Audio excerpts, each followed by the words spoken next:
আসসালামু আলাইকুম। Technical information টেকনোলজির পক্ষ থেকে সবাইকে জানাচ্ছি আন্তরিক শুভেচ্ছা এবং অভিনন্দন। আমি আরিফুল ইসলাম সাগর। তো আমরা এখানে কাজ করার জন্য আসছি, সেই জন্য আমি আপনাদের দেখাচ্ছি। তো এখানে ওই সাইডটা যেটা দেখতেছেন, এই বুশিংগুলি এগুলি এসটি বুশিং অলরেডি চালু আছে, ঠিক আছে। তারপরেও আমি আপনাদের জন্য একটি ভিডিও তৈরি করতেছি। এখানে কি পরিমাণ ময়লা এবং ডাস্ট লেগে আছে, তো এগুলি সার্ভিসিং করতে হয়, তো অনেকেই করে না।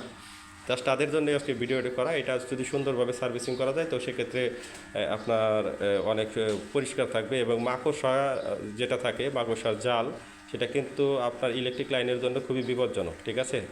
তো এই বিষয়ে একটু সবাই খেয়াল রাখবেন। তো আমি একটু পরিচয় করে দিই। এই সাইডটা হচ্ছে আপনার এসটি, যেটা লম্বা বুশিং দেখতেছেন, এটা এসটি, এবং এই সাইডটা হলো আপনার এলটি। আর ওইটা হলো আপনার ট্যাপ চেঞ্জার এবং খুবই ছোট, ঠিক আছে। এখানে খুবই এটা হচ্ছে আপনার 200 কেবি, এটা 200 কেবি।